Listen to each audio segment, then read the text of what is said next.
Baik, ya saya kira selamat ya buat Dekus. Usahanya sudah sampai di K1 ya. Nanti banyak masukan-masukan yang disampaikan oleh para penguji. Ya, untuk meningkat waktu saya langsung saja ke Pak Bambang Kristiono. Ya, Pak. Monggo tarik dulu. Tarik dulu. Terima kasih Pak Agus. Oke Gus, ini datanya lumayan banyak di proposal gitu. Iya, Pak. Kemudian sempat saat di PRADA saya baca yang pertama ada beberapa hal yang ini sebatas mungkin biar mengarah mencari konsepnya itu lebih fokus. Yang pertama coba diperlihatkan rute. Kalau sistem mode biasanya kan saling terhubung satu dengan yang lain. Iya, benar. Ada trunk, ada feeder, Benar. kemudian itu antar kotanya jelas, sehingga user potensialnya jelas. Dekus ini kan melakukan interview ke banyak tadi, mulai dari pelajar, kemudian itu pedagang, wisata, sehingga masih kemana-mana nih. Saya ingin tahu, yang pertama, ini wacana program yang beneran ada atau berangkat dari sebuah wacana pemerintah kota untuk revitalisasi kendaraan yang ada, atau melihat fenomena ada arus pergerakan manusia yang cukup besar sehingga perlu difasilitasi, atau yang terakhir banyaknya wisatawan dan potensi infrastruktur yang menimbulkan dan memiliki value sebagai wisata di daerah itu. Yang pertama itu dulu. Ini rute berdasarkan apa dulu? Baik, ini rute seperti yang saya jelaskan tadi berdasarkan dari hasil observasi secara langsung. Oke, berarti Dekus melihat, ini aja deh rutenya.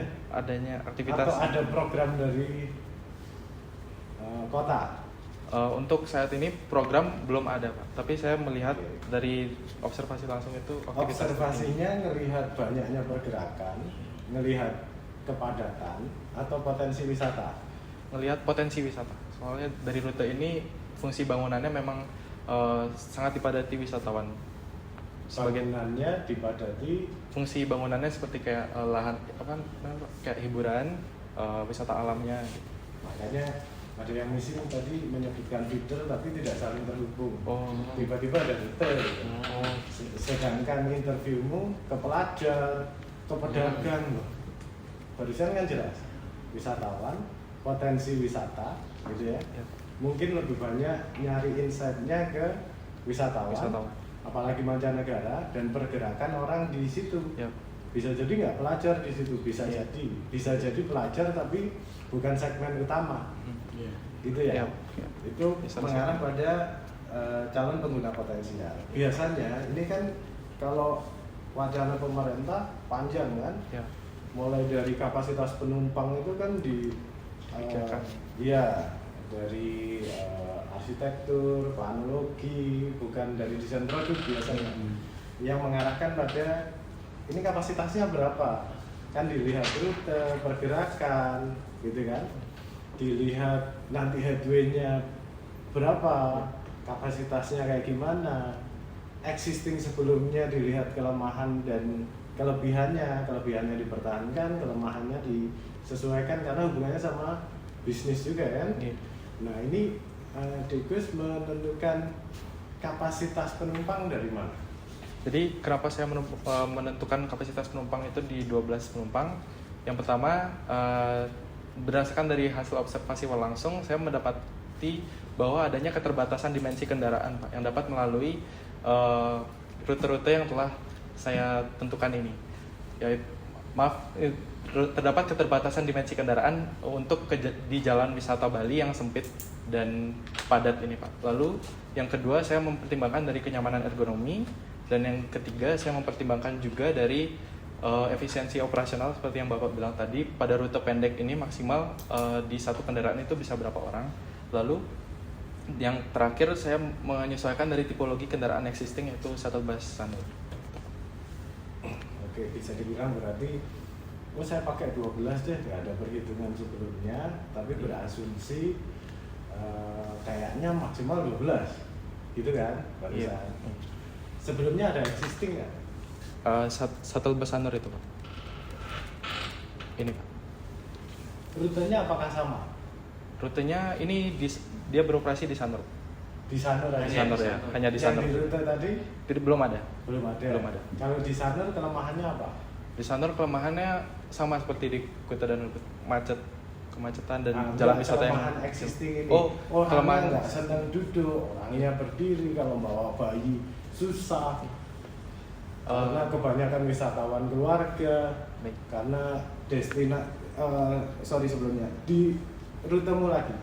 Saya berusaha mencari potensi apa sih di situ. Kebanyakan kalau misalnya kelas atas private beach ya. Iya, benar. Ini kelas apa sih wisatawannya? Kalau dari saya sendiri, shuttle bus ini nantinya lebih ke kelas feeder untuk memberikan calon penumpangnya. Oh, calon penumpangnya Apakah sama seperti existing tadi? sama seperti. Kenapa nggak pakai yang Sanur di situ selesai? Karena di shuttle bus Sanur ini memiliki kekurangan, Pak. Dari hasil wawancara dan observasi secara langsung dapat ditemukan bahwa seperti yang saya bilang tadi, shuttle bus Sanur itu memiliki kekurangan di spesifikasi baterainya. Itu belum cukup untuk jam operasional yang ada. Lalu kalau berdasarkan experience, tadi kan ngomongnya lebih banyak experience. Makanya kan konsepnya Trihita Karena ingin membawa seseorang saat naik itu, wah ini balik banget. Saya mendekat dengan alam, ya kan? Saya mengingat Tuhan. Wah indahnya sekitar ini. Makanya kan terbuka, keren di situ. Tapi kenapa kok kayak gini? Masalahnya apa? Ini belum muncul. Karena di shuttle bus yang existing itu belum, dari yang saya wawancarai itu dari hasil wawancara itu ketiga wisatawan tersebut sudah pernah menaiki shuttle bus Sanur, dan menurut mereka pengalaman di shuttle bus Sanur ini kurang karena mereka lebih memfokuskan ke operasional, tidak ada filosofi dan juga bentuk elemen visual, desain atau warna tersebut. Ini masukan, coba nanti di Gus jalan-jalannya asli Bali loh. Iya.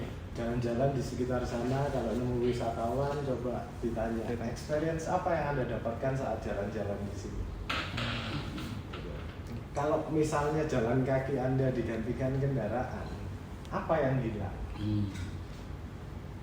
Nah, saya kalau pakai kendaraan yang saya lihat nanti kendaraan yang lain.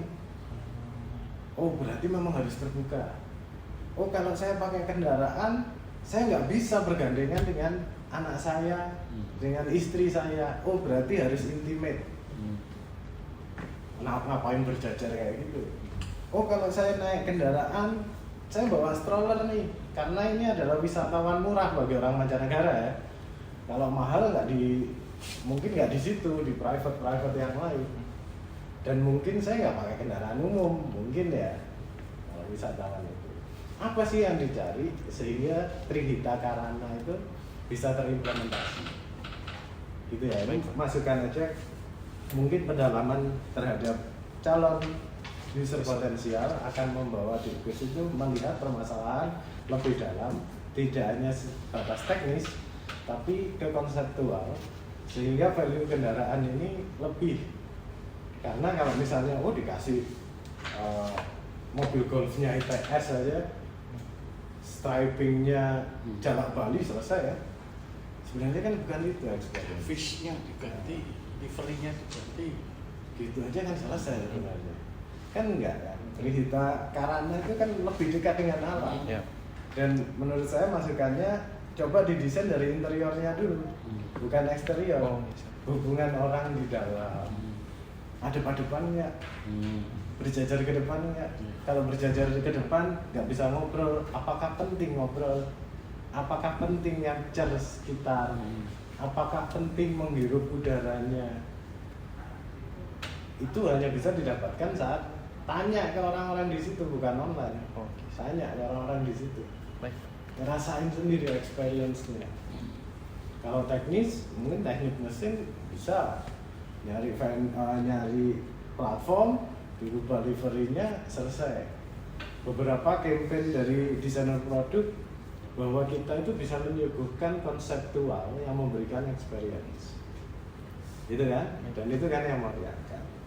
Jadi itu yang mungkin bisa diperkuat Trihita Karana sebagai identitas lokal, di mana kita kan masuk Bali udah kelihatan ya. Apakah seperti setradisional itu? Kalau pengen modern, pengennya kayak gimana? Apakah modernnya tampak luar aja, tapi saat kita di dalam ada nilai-nilai luhur budaya yang bisa diimplementasikan? Baik. Terus itu bawa barang tadi, kenapa di belakang? Oh, untuk posisi bagasi di belakang itu sudah saya pertimbangkan berdasarkan dari hasil sebelumnya. Kenapa ada bagasi dulu itu berdasarkan dari hasil observasi langsung dan wawancara. Memang ditemukan pada produk existing Shuttle Basanur itu penggunaan bagasi di Shuttle Basanur jarang digunakan Pak oleh wisatawan dan kapasitasnya itu juga terlalu besar. Namun kebutuhan bagasi ini tetap ada karena dari pengamatan saya wisatawan ini membawa barang-barang seperti yang saya jelaskan sebelumnya, yaitu ini Pak, tas ransel, tote bag dan sebagainya. Jadi saya memberikan fasilitas bagasi, dan kenapa posisinya ada di belakang? Yang pertama mempertimbangkan agar bagasi ini tidak mengganggu area inti dari penumpang. Lalu yang kedua memudahkan akses naik turun penumpang, dan yang ketiga juga distribusi beban agar lebih. Berarti yang perlu dilihat lagi rute nih. Ya. Orangnya mau berhenti di tiap titik atau dari satu titik ke titik yang lain. Contoh bus bandara misalnya. Ada bagasi karena dari satu titik menuju titik yang lain. Nanti dijemput feeder. Jadi nggak berhenti. Kalau berhenti tiap turun harus ngambil ke belakang, nggak efektif toh. Apalagi barang-barang kayak gini kan beberapa orang punya psikologis kalau jauh dari dirinya nggak aman. Apalagi misalnya stroller membawa anak, mungkin nggak sih stroller di dalam itu nanti perlu didalami lagi. Apakah sama kendaraan yang kamu desain ini seperti Sanur? Bisa jadi berbeda. Oh Sanur hanya tempat itu aja. Oh ternyata di rutemu ini ada kafe, ada spa misalnya, ada yang lain, yang orang mungkin berhenti tidak di satu titik yang lain aja, gitu. Dari satu titik ke titik yang lain satu tok kan enggak. Bisa jadi kan di sini berhenti, nanti setelah spa misalnya keluar lagi ke tempat makan beberapa jam kemudian. Nah kayaknya pendalaman calon pengguna potensial ini perlu didalami lebih dalam lagi. Baik. Sehingga konsepnya lebih fokus. Oh pedagang, pelajar, yakin nggak sih? Sehingga permasalahannya nanti jelas, gitu ya. Tapi salah satu yang menarik adalah Trihita Karana tadi. Itu adalah konseptual yang mungkin value-nya kamu bisa gali lagi menjadi sesuatu yang luar biasa. Itu aja Pak Gus, terima kasih. Terima kasih baik. Saya nyatet dikit aja, Ya. supaya nggak lupa. Kamu kan bikin in-depth interview, bikin design thinking. Ya. Itu bukan hanya wawancara doang kan, harusnya dijelasin satu metode ya. Dari mulai kamu in-depth interview sampai ketemunya. Nah, nyambungnya ke cerita parental dari mana? Jadi hasilnya riset itu adalah konsep. Ini kan seolah-olah ini tiba-tiba keluar sendiri gitu. Jadi nek nggon desain kan sing jadi ilmu gadok kelas tinggi itu penting itu. Ya masuk landos kan ilmu gadok tapi rasional gitu ya, metodologis. Nah ini kalau ini masih ada catatan, kita aja catatan ya. Oke, monggo langsung aja Pak. Terima kasih Pak. Bambang Pristiono, monggo.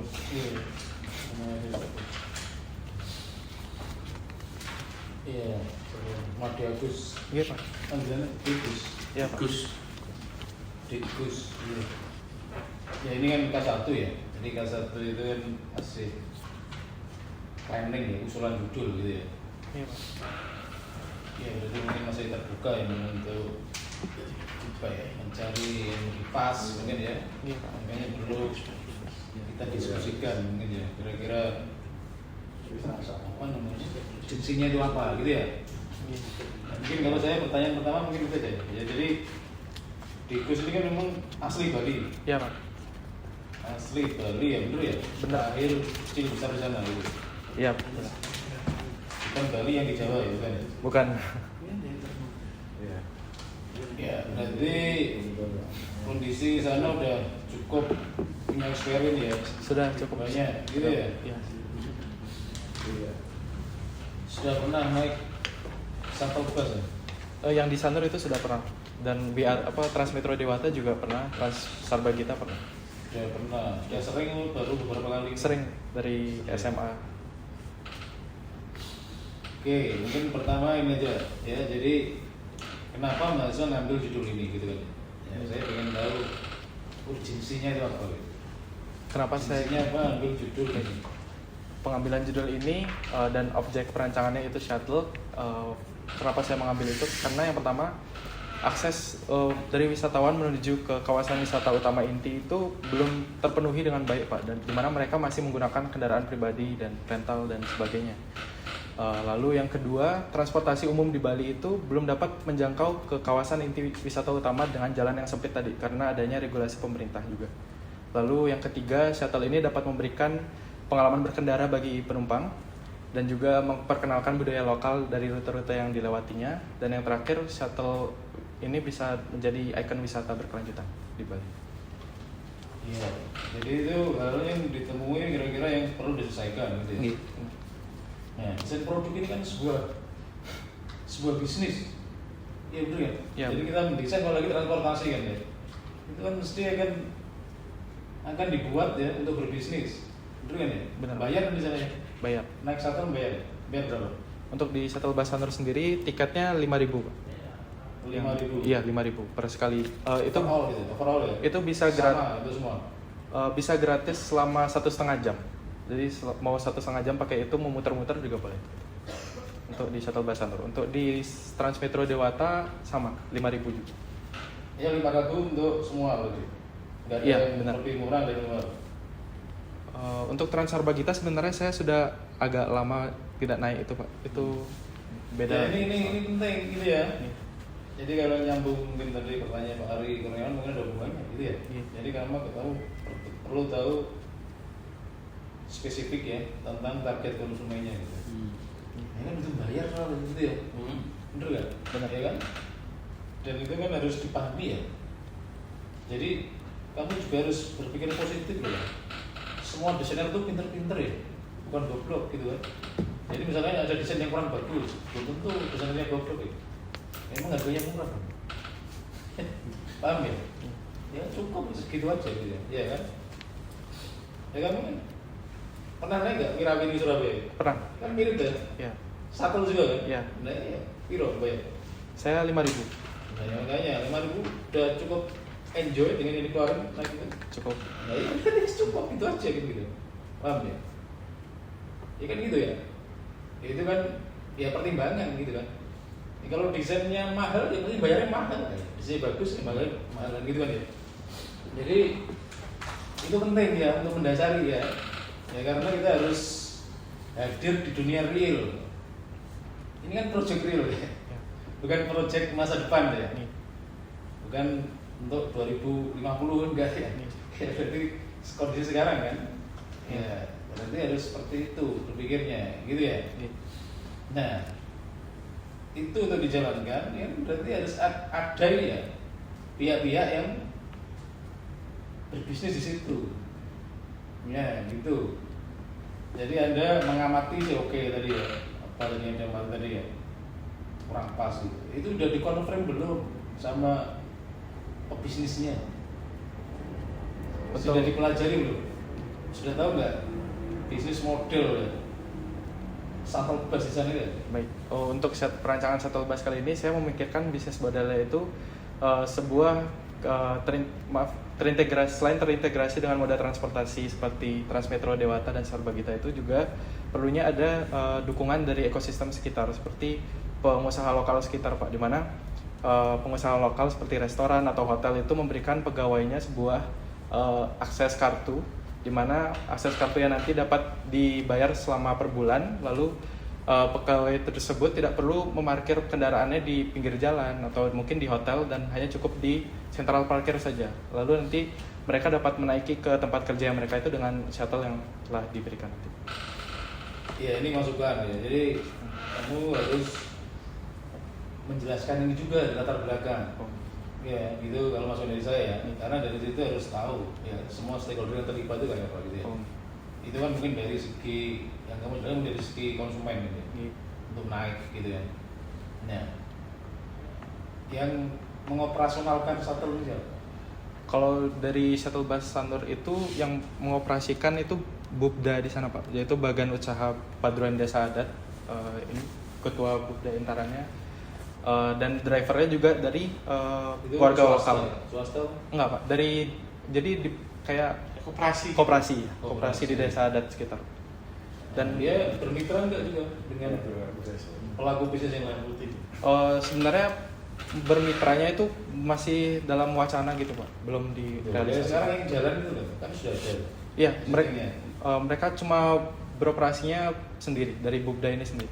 Jadi modal semua mereka dari mereka.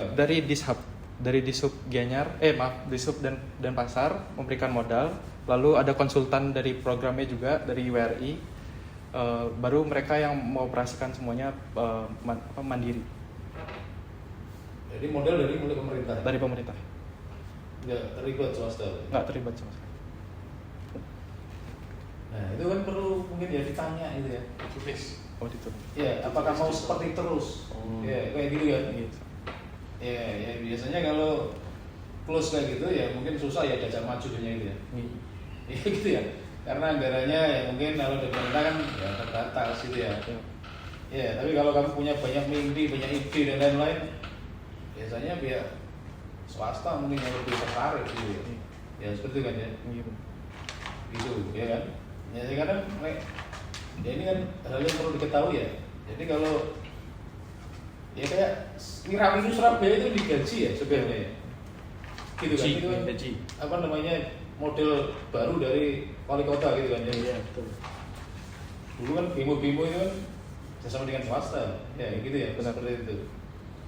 Ya kan. Berarti dia gak mikir untung kan mungkin. Karena untuk layanan kan gitu kan ya. Iya. Ya seperti itu. Jadi 5.000 itu untung enggak ngerti gitu kan ya.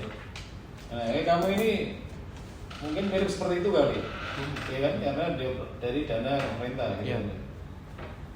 Nah, itu kan ya makanya perlu ditanya dengan benar gitu ya, dengan ide-ide yang ingin kamu sampaikan itu support enggak gitu ya, seperti itu. Ya. Nah, jadi apa ya? Harus fokus ya, seperti itu. Iya kan? Nah, jadi hal yang paling gampang menurut saya gitu saja gitu ya.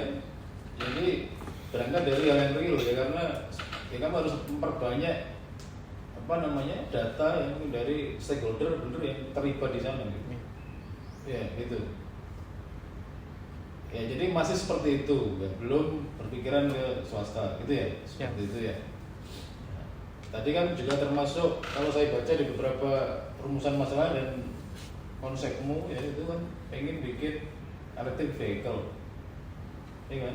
Nenek electric vehicle saya menyarankan ya mungkin hitungannya itu ya apa ya? Ya ini dilihat mungkin tadi bentuknya kayak gitu. Ya. Hitungannya benar-benar hitungan konsep ideal gitu, konsep apa ya? Yang sering tadi kamu bilang mungkin ya menyelamatkan lingkungan, nggak polusi, ya. Apa benar seperti itu gitu ya? Atau juga konsep bisnis juga bisnis, ya kan gitu. Bisa jadi lebih murah, ya dihitung bener. Bahan bakarnya habis berapa gitu, maintenance-nya seperti berapa, ya habis berapa dan ya teknologi baterainya kayak apa kan gitu ya. Nah seperti itu. Nah itu maksudnya, jadi seorang desainer itu ya kalau mau merancang itu juga harus punya apa ya namanya konsep gitu ya, atau kalau nggak mau sebutnya prakonsep lah, mimpi lah gitu ya, kita harus punya gitu ya, gitu kan. Ya. Jadi kalau kamu punya ide electric vehicle ya kamu harus punya hitung-hitungan kasar gitu, apa yang mau disasar ini, ya apa, ya itu menjadi bahan diskusi kalau mencari data, iya, gitu. Jangan sekedar tanya, Pak gimana ya kalau mobil listrik, setuju nggak? ngomong kosong tok menurut saya itu ya. Baik. Ya kamu harus punya sampaikan yang agak detail perbandingan kayak gini. Ya gitu ya. Seperti itu. Ya. Nah, ini contoh gitu ya. Jadi beberapa hasil temuan datamu tadi ya, entah dari indeks interview dan lain-lain gitu ya. Iya Pak. Nanti ya mungkin dari Soroti juga, mungkin dari Pak Ari ya. Jadi pertanyaan-pertanyaan yang kamu sampaikan ini ya, kalau saya sarankan itu masih general, gitu. kurang fokus gitu ya. Ya. Gimana kita cari data supaya bermanfaat, gitu ya. Gitu. Data bermanfaat itu gimana caranya? Ya, kamu harus punya ide tadi, dikonfirmasi, gitu ya. Begitu. Jadi kalau desainer nggak punya keinginan apapun ya kan ya berjalan tanpa arah gitu kan. Gitu kan. Artinya frameworknya apa ya, mungkin pra-konsep lah kalau belum disebut konsep ya.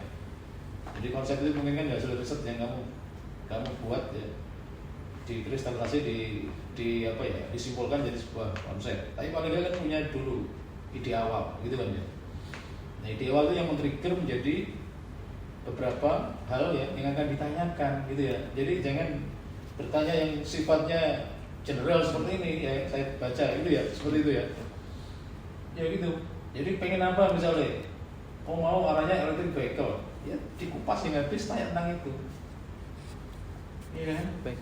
Dengan stakeholder yang operasionalnya itu gimana Pak? Diajak diskusi tentang plus minusnya, ya gitu ya. Seperti itu, ya kan? Kalau banyak minusnya ya nggak jadi kan berarti ya. Nah makanya gimana? Diajak diskusi gitu ya, seperti itu, ya kan? Ya kan dia operator yang paling penting gitu ya, begitu. Kalau konsumen mungkin nggak itu pertanyaannya, nggak peduli mungkin deh, gitu kan? Ya kan seperti itu ya.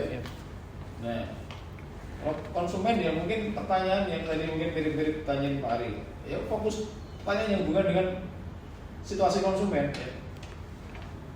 Ya, dia dapat edit baru dari apa? Ya gitu ya. Problemnya apa sekarang? Nah kayak gitu. Ya tapi sama itu jangan bertanya yang sifatnya kamu nggak punya ide apa-apa gitu ya. Kamu sudah punya ide, ya kan? Jadi jaraknya itu berapa? Misalnya gitu ya. Jadi kalau saran saya lagi juga ya. Tadi yang diwawancara kan macam-macam ya. Tadi yang disampaikan Pak Ari juga ya. Jadi itu penting ya karena kita itu akan melayani konsumen itu, ya kan? Jadi kamu harus memetakan ya konsumen yang paling besar itu siapa yang dilayani, begitu.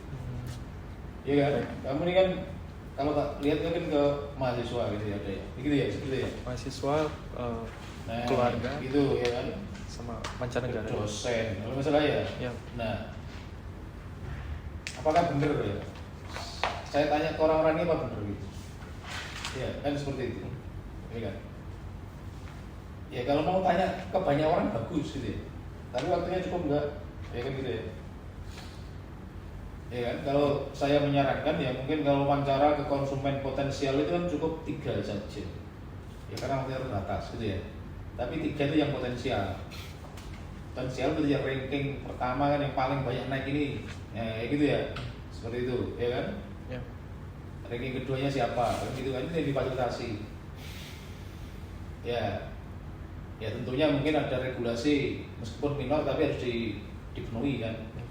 Ya regulasinya dipelajari apakah angkutan kayak gini harus ada untuk akses disabil misalnya atau enggak, ya kan gitu. Ya, meskipun itu nggak ada yang naik ya harus ada, kalau nggak boleh operasi kan misalnya gitu ya. Itu perkecualian karena ada regulasi. Ya, jadi yang tepat gitu ya, kalau saya gitu ya, gitu. Ya kan? Oke ya? Ya. Ya, jadi ya ini mungkin dibenahi menurut saya ya, data-datanya gitu ya, seperti itu ya. Nah, apa yang kamu pikirkan itu ditanyain gitu ya. Begitu ya? Ya. Begitu. Jadi jangan bertanya semuanya general gitu ya. Ini sebenarnya general semua ditanya kalau saya baca gitu ya. Iya, Pak.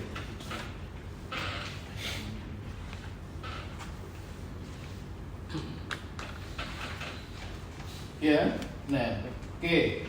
Jadi urgensi tadi yang kamu katakan tadi harus disinkronkan ya dengan stakeholder yang terlibat. Siap. Gitu ya. Apakah itu benar urgent? Itu yang pertama, itu ya. Iya. Seperti itu. Nah, ini yang lain ya. Jadi mobil ini kan diproduksi. Ya, kan harus punya mitra produksi. Ini produksinya dengan cara apa nanti direncanakan? Nantinya ini akan menjadi sebuah konsep desain. Ya, bukan untuk produksi mobil, sudah tahu kan teknik produksi mobil? Iya. Apakah dengan teknik karoseri atau dengan industri dengan stamping industri besar itu? karoseri.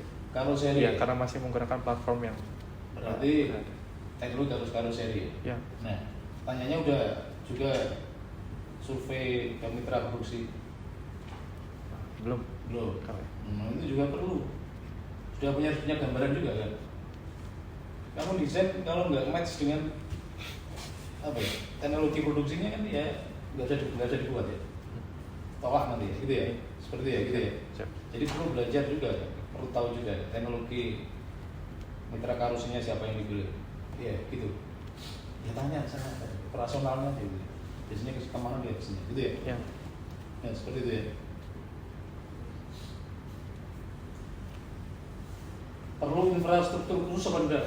Perlu Pak, seperti charging station. Nah, gimana itu? Apakah sudah ready?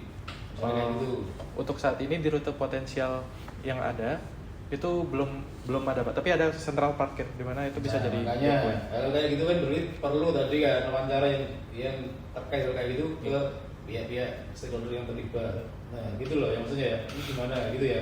Siap. Jadi mimpi boleh ya, tapi setelah ditanya itu gimana realitasnya, gitu ya, seperti itu.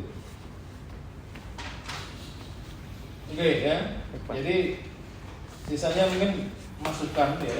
Jadi kalau kamu menyusun apa ya sebuah proposal ini ya, semuanya yang mulai bab 1, bab 2, bab 3 kan ini cuma bab 3 ya yang diwajibkan ya, gitu ya, seperti itu. Itu kan harus inline ya, atau relevan istilahnya gitu ya, seperti itu ya. Yang paling gampang kalau kita mau ngecek relevan itu ya kan dimulai dari permasalahan gitu ya. Ya. Jadi rumusan masalah yang ditulis itu yang harus yang ingin kamu perbaiki gitu ya, ingin kamu sampaikan gitu ya, seperti itu.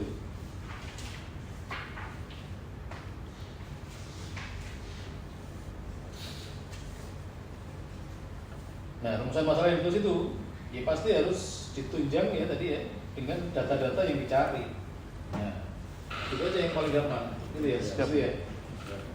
Ya, jadi ya kalau saya lihat ya mungkin rumusan masalahmu ini apa ya kurang fokus gitu ya, seperti yang kita gali gitu ya, seperti itu ya, seperti itu ya.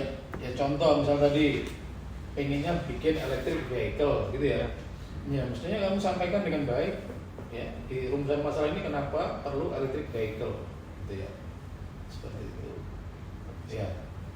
Itu caranya kayak gitu ya.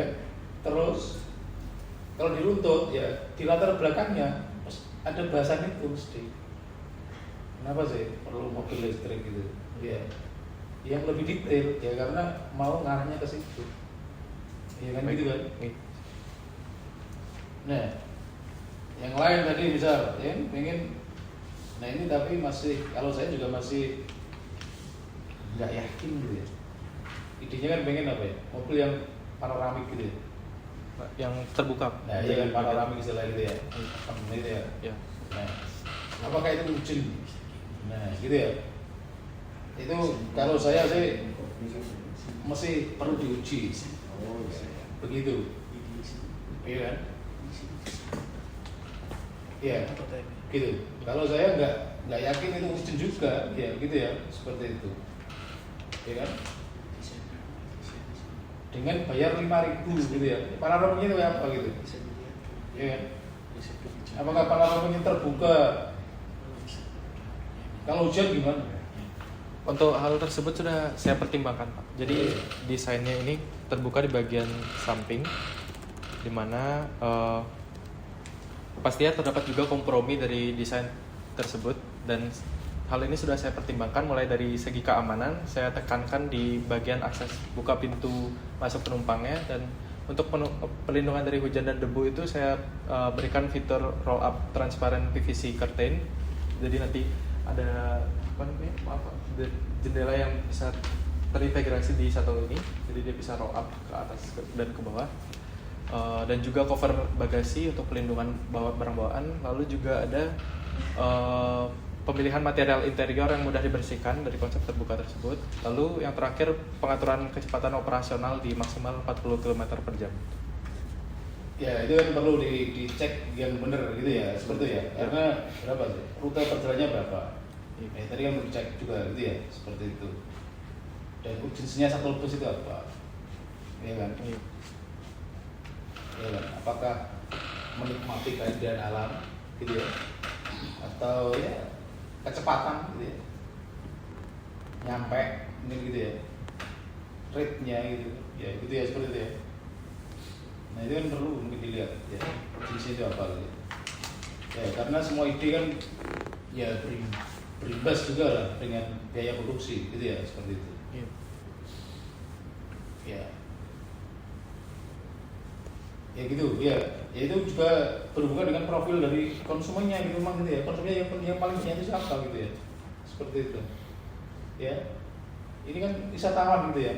Nah wisatawan ini siapa yang hadir gitu, apakah mahasiswa tadi yang kamu survei gitu ya, seperti itu, atau orang yang berwisata dari luar daerah, dari luar Bali gitu ya, gitu kan, atau banyak dari survei yang itu dari turis mancanegara mungkin. Nah ini yang paling banyak yang begitu ya. Itu kan mungkin yang perlu difasilitasi gitu ya, seperti itu ya. Jadi ya perusahaan itu harus fokus seperti itu gitu ya, seperti itu ya, gitu ya. Dan itu harus ditunjang dengan data gitu ya maksudnya. Jadi kalau kamu punya ide kayak gitu tapi datanya kurang, ya ini makanya ragu gitu ya, seperti itu ya. Ya kalau masukan saya ya mungkin tadi sudah disampaikan Pak Ari juga ya. Jadi kalau model transportasi apapun itu kan konfigurasi itu penting ya. Mulainya ya dari interior tuh ya pasti ya kayak gitu ya, karena ini mobil operasional gitu ya, seperti itu ya, kayak gitu ya. Jadi makanya kamu harus benar-benar datanya itu yang lengkap ya, yang lengkap, yang objektif, yang benar gitu ya, tentang rate dari perjalanan shuttle bus ini ya, gitu ya, seperti itu ya. Sehingga konsep interiornya itu akan ketemu dulu mau seperti apa, yang jangan dilupakan gitu ya. Nah, konsep interior kan bukan dengan tadi kan pilotnya ya, berapa orangnya gitu ya, apakah 12 gitu ya, apakah 10 gitu kan, atau nggak tahu ya, mungkin karena karakteristik dari penumpang malah bisa ada opsi ya, dimodifikasi gitu ya. Ini kan gitu ya, itu kan yang terpenting gitu ya. Itu yang berhubungan pasti dengan accessibility ya, keluar masuk ya, pintunya mungkin, decknya mungkin, macam-macam gitu ya, seperti itu. Kalau desain interior ya itu yang urgent gitu ya. Ya itu harus apa ya, jadi hal yang penting yang mungkin jangan dilupakan ya. Ya kalau saran saya tetap masuk gitu ya, pasti ya di permasalahan gitu ya. Ya. Dan kalau saran saya malah harus punya konsep itu ya, karena itu urgent ya gitu ya. Yang berhubungan dengan sistem desain lah ya gitu ya. Ya mungkin dalam ini konfigurasi. Nanti ketemu idenya apa gitu kan. Ya kan? Entah desain kursinya yang seperti apa saya nggak tahu ya. Mungkin kebarunya di situ gitu kan. Setelah tahu konfigurasinya gitu ya. Ya gitu. Jadi yang urgent kayak gitu penting gitu ya, seperti itu.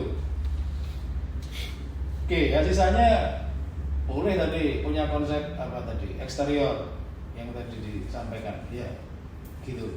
nggak ada masalah. Ya, itu juga perlu sih kalau saya nyaranin ya, karena desainer produk ya pasti kamu harus punya sense itu gitu ya, tentang bentuk gitu ya, kan gitu ya. Apapun bentuknya kan punya konsep ya. Itu kalau biar mahasiswa desain produk ya gitu ya, seperti itu ya, bisa cerita gitu ya, meskipun bentuknya kotak kan konsepnya gitu ya, nggak ada masalah gitu ya. Mau ditarik kemana no problem gitu ya, seperti itu ya. Ya itu mungkin masukan saya. Jadi rumusan masalah ini framework yang penting gitu ya.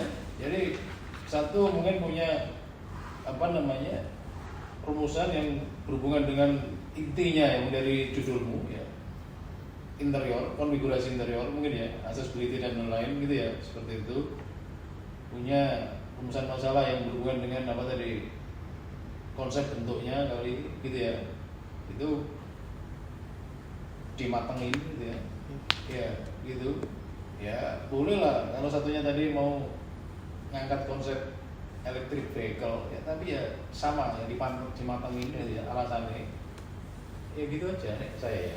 Jadi fokus ke poin-poin itu, rumusan masalah ya, latar belakangnya dikuati, datanya yang belum sesuai dicari lagi, disesuaikan gitu, dan bisa diproduksi jolali ya gitu ya, dengan teknologi apa tadi, karoseri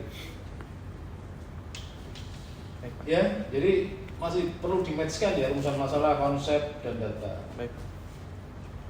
Ya, itu bagus, terima kasih. Ye, matur ya, cukup banyak masukannya. Ini saya coba wrapping. Yang pertama berarti kita harus bikin studi komprehensif. Aspek ekonomi, aspek pengguna, ya, aspek operasional, aspek teknis. Jadi kenapa kok ada kendaraan listrik? Itu kan sebenarnya hubungannya ada policy. Bali sudah mencanangkan 2030 itu green, ya. Jadi, nah, terus regulasi kamu belum cerita. Nah ini kelasnya apa? Apakah dia feeder, apakah dia truk, apakah dia angkot? Kan itu ada aturannya loh. Klasifikasi kendaraan itu ada tuh, peraturan Menteri Perhubungan nomor berapa itu ada tuh ya. Kamu tinggal googling aja. Jadi kita nggak boleh ini 12 penumpang tuh nggak boleh. Jadi mau kendaraan tuh ada klasifikasi ya. Angkot itu klasifikasinya berapa penumpang? 16 ya. Jadi 12 nggak boleh, harus 16 gitu ya. Jadi kalau di luar itu makanya kendaraan pribadi. Kalau kendaraan pribadi mau 2 orang, 4 orang, 7 orang nggak apa-apa. Tapi ketika dia kendaraan umum itu paling rendah itu adalah angkot. Makanya kamu lihat tuh HiAce tuh itu 16 lebih ya, 18 ya. Kalau yang Grand Max itu isinya berapa itu? Ya. Jadi itu ada klasifikasi yang kita harus ikutin. Terus yang kedua, intinya itu adalah, coba kamu kembali yang ini, yang apa? Yang Sanur tadi loh. Ya awalnya kan itu bikin truk tuh. Nah, kalau aku jadi kamu, pokoknya orang kayak ini. Desainnya bagus itu sesuatu yang baru. Nah, ini kan biasa itu. Di Cina kita tahun 90-an segini wah kayak banget ya. Jadi kamu berinovasi, kalau nggak bikin inovasi ngapain kamu buang tahun-tahun ya. Pokoknya jalak Balinya kelihatan, karakter Balinya kelihatan, filosofi lingkungan Tuhan dan manusianya kelihatan. Nah itu loh. Jadi justru kamu olah bentuknya kayak seniman bener, kamu betul kamu eksplorasi. Jadi kamu mateng di konsep. Kalau mateng konsepnya udah matang kan itu jadi arahan desain tuh. Ya jadi konsep tuh. Nah konsepnya tuh diterjemahkan jadi bentuk, jadi desain produk, jadi interior, jadi wis. Nah bisa-bisa lah kamu wis. Nah ini lah biasa, Mbak punya momen ini lah beda tuh. Konfigurasi ini apa? Dari kritiknya Pak Bambang itu. Iya. Kenapa bedanya dengan sing santor? Malah sing santor ono tiangnya ini ora ini. Ini regulasi nggak boleh loh. Ini kalau terbalik ini overlap loh, depeng loh. Katanya ya itu ada aturannya tuh ya. Tiang ada pilar A, pilar B, pilar C, pilar D gimana coba? Ya pilar terus yang tertutup terbuka ngapain gitu? Kalau terbuka semua gitu ya. Andong itu, supir tertutup, penumpang kan ora ya terbuka andong ya andong guys. Becak ya. Nah terus satu lagi tentang ikonik tadi ya. Kalau aku sih arah desain itu ikonik, jadi benar-benar ada jalak Bali yang melata di ini dan itu karyanya Dekus gitu. Nah itu yang kamu kejar. Kamu cari siang malam sampai ketemu. Terus 3 bulan kan gambar dulu. Nah satu nih, kamu lihat di Italia. Ya Italia itu kan terkenal dengan skuter, Italian skuter. Terus sekarang nggak bisa ada yang ngalahin tuh. Ya semua motor Cina juga niru ya. Itu pun semua obyek wisatanya dia pakai skuter.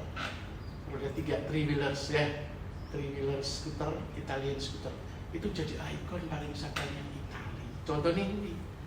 Jadi naik kan foto-foto, itu bisa nih Italia, ini Riviera, ini dia. Nah itu loh yang kita cari. Ada satu kayak kalau di Inggris itu ada bus kota London yang warna merah itu ya, yang double decker tuh. Terus itu good design kamu cari deh. Itu G-Mark dapet ya segala macam. Karena apa? Karena mateng mikirnya si desainernya. Ya. Yang desain itu desainernya Morris ya apa? Mini Cooper ya, dia desainer itu keren banget. Nah itu jadi karena dia studinya mendalam. Kenapa kok penumpangnya, kenapa double decker, kenapa yang satu berdiri sekian, duduk sekian tuh ada risetnya. Jadi yang diminta, jadi Pak Bambang minta pendekatan data analisa. Nah terus hubungannya desain thinking karena desain produk itu belum ketemu lagi Mak. Kamu ngobrol cukup-cukup ngobrol. Jadi nggak ada. Ya, ini aku bikinin nih desain produk yang bawah nih, ya, yang namanya apa istilahnya double diamond tuh ya iki loh. Arah-arah yang double diamond itu seolah-olah ada hubungan dengan desain produk ya opo. Jadi awal Pak Bambang masalahnya tuh anak-anak tuh jenenge desain thinking. Dari awal semester sampai TA ini desain thinking Pak. Saya tuh sering terima mahasiswa minggu ke-12 Pak, urung desain Pak, ngeribut soal infinity diagram, affinity diagram. Aku bisa selesai di product planning, selesai di konsep. Ketika kamu desain tuh udah fix, konsepmu tuh udah berubah. Jadi ketika kamu mendesain sebelum bikin prototyping, itu kamu di ideation tuh freeze, namanya desain freeze. Kalau nggak freeze ya nggak akan selesai. Karena dari freeze kamu selesai itu menunggu. Ya, punya modelnya sebulan itu kan model animasi ya. Nah desainer orang ketemu lah ya kacau tuh kan. Ya. Nah sehingga di sini ini tak kasih ini dari mulai research. Jadi K1 itu research and planning. Ya K2 itu konsep and design udah fix sih. K2 nih ya. Nanti K3 itu udah desain presentation, udah pameran tuh. Nah K4 itu menguji secara akademik. Laporannya bener ora, hakim mono ora, ya kan? Papermu mono ora, itu tuh K3. Kamu lulus jadi sarjana desain. Tapi di K3 pameran itu kamu jadi desainernya. Presentasimu bagus, animasimu ada modelmu keren. Itu K3. K2 itu desainmu freeze. Kita kunci di sini ya. Nah ini teman-teman itu ya di minggu ke-12 itu masih ngomong design thinking, empathizing loh. Aku sebel banget itu. Jadi ini kapan mau ngedesainnya? Jadi keseluruhan nggak ada hubungannya antara desain thinking. Ini tak kucing. Ini hubungannya apa? Setiap tahap tuh apa yang kamu harus kerjain tak tulis. Ya, jadi nanti apa yang kamu kerjakan kita jadi contoh buat adik kelas. Ya, jadi kalau namanya minggu, kalau kita punya 16 minggu, kita desain itu selesai di minggu 4, minggu 5 lah ya. Jadi sisa. Jadi kamu bisa punya desain yang keren banget itu kamu punya waktu yang cukup. Jangan AIU-EO-nya nggak selesai-selesai. Desainnya juga ini, sorry ya. Iki tahun 90-an orang Cina begini ya di Shanghai di mana itu yang namanya kayak dia kita masuk pabrik itu kita plantur itu pakai kayak gini udah ya kayak Caddy kan mobil gold ya panjang isinya ada yang 10 di Inka loh kayak gini ya ada yang 8 ada yang 10 kan udah kayak gini semua ya plantur di Inka terus gini nah inovasi ini nah kita tuh berharap kamu tuh bisa bikin inovasi.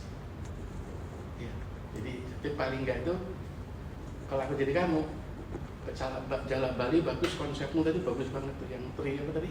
Takaran. Ya itu pejabat orang Hindu yang hubungan sama Tuhan, hubungan sama manusia dan hubungan sama alam itu bagus banget. Itu Buddha. Tapi terjemahannya apa? Orang cukup nih hubungan sama alam itu terjemahannya ditanya Pak Bambang tadi ya. Terjemahannya ke desain apa? Nah itu yang di situ studi. Nah nanti kalau udah ketemu studi ekonominya, studi konsep ketemu gini, fokus ke desainnya sketsa, mini ya, sampai ketemu ini loh Pak. Binatang apakah itunya itu dikunci di minggu ke-6 ya, sehingga kamu punya waktu untuk technical drawing, 3D, kayak model itu lama itu tuh, Mas ya. Jadi keempat tadi ya, jadi ini K2-nya nih kapan nih Pak? K2. Dua sih. 2 minggu lagi? Sesuai 2 bulan lagi. 2 bulan. Nah 2 bulan tuh kamu menemukan desain kan itu, wis binatang apakah itu nih udah selesai nih. Pokoknya itu biasanya emang gitu loh, ambil judul itu kosong gitu. Jadi gini aja. Itu masalahnya. 2 bulan it's Tidak enough. ide. Ya. Jadi 2 bulan itu sampai ketemu 3D approve. Gak mari Dan desain thinking terus perlu. Aku Pak Ari, Pak Bambang ora gelem nek bentuk kok ngene wis. Bentuknya ya kayak jalak bali, ya, yang ya bukan mentah gitu ya, yang diolah ya sebagai pemikiran konsep desainer. Konfigurasi ini lebih ora koyo ngono. Terus baterai ini kamu bikin baterainya di tempat lain ya, something else kan bisa ya, nggak di situ. Mungkin kakinya nggak bulky kan bulky ya, ya, ada baterai kan. Jadi mungkin hanya frame doang ya, jadi kakinya lebih terbuka, lebih ya, atap-atapnya juga lebih ya. Jadi itu bisa banget. Aku lihat ini bisa nih ya. Ya jalan Bali ini udah ketemu sebenarnya. Jadi di mata itu desain itu harus ketemu.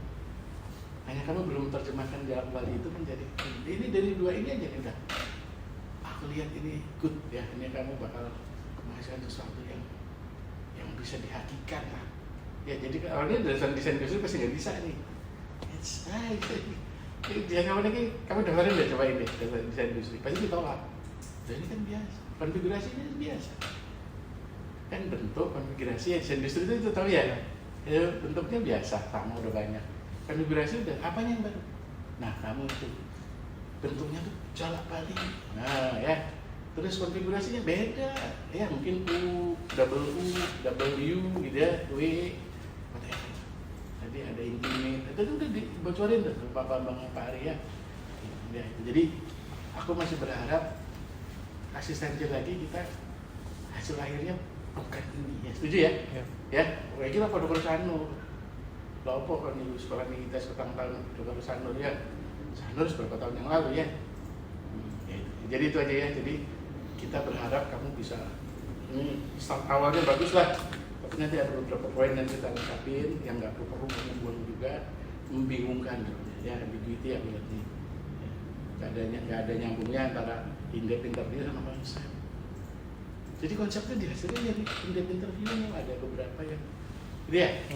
Ya proses itunya ya, terus ada persona itu juga jadi satu nih. Udah interview udah selesai, terus ada persona sendiri kan bagaimana sih? Persona itu bagian dari understanding, gitu. Ya nggak apa-apa lah nanti kita sama-sama ya. Oke, saya kira cukup ya Pak Bambang. Barangkali ada lagi? Ya, cukup Pak. Ya nanti tinggal apa namanya? Kan nanti kita bikin catatan ya. Buka aja di My Test Thesis. Iya Pak. Ini aku catat di sini ya. Kurang-kurang catatan kita itu kamu nanti harus presensi ya, tunjukin ke saya misalnya ya saya catatan ya. Kalau Pak Ari bikin ya mungkin juga gitu. Karena itu nanti akan membuat revisi nilai. Jadi kondisi sekarang saya mungkin menilai gitu ya.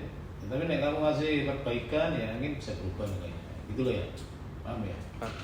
Ya nanti nggak ada usulan ya. K1 ya udah nanti akan diumumkan dengan nilai hasil revisi yang sudah kamu lakukan, gitu ya, seperti itu. Setelah jadwal K1 terakhir, tanggal berapa itu? Ya setelah itu yang mungkin kita rapatkan nanti ya. Itu aja, mungkin yang kurang-kurang segera dilengkapi. Ya. Masih oke. Oke, terima kasih. Kalau gitu kita tutup ya. Baik, Terima kasih. Assalamualaikum warahmatullahi wabarakatuh. Silakan kamu pulang dulu. Ya. Ini ada lagi jam 11 ya. Dicek. Betul ada. Masih setengah jam lagi tadi. Sekarang baru 26. 10 ya, orang. 3. Ini langsung. Bikin jadwal ini kan susah juga Pak. Iya benar. Terus, wah, Bergerak terus ya. kalau juara ya sebanyak yang juara. Iya. Soalnya DP4 yang Pak Nur belinya minggu depan, beliaunya minta apresiasi. minggu ini juga baik. Ya. Nanti saya hubungi dulu. Orangnya seneng loh Pak, antusias ya. Iya. Saya kan kemarin Ya dari beberapa Oh, orang. boleh. Karena sing rewel ya. Iya, Pak. Iya, oh ini waduh semangat ya. Hmm. Ditawari sharing ilmu. Makasih banyak. Iya bagus. Bisa alhamdulillah. Aku ngajar ning Pak Adono kuwi. Iya. Jadi bisa terbaik Pak aku DTI. 9 dari 10 dari nilainya. Tadi kan Pak Adono udah nggak bisa ngajar. Ya kita bisa. Contoh aneh lah itu yang terganti ya. Orang. Oke, iya.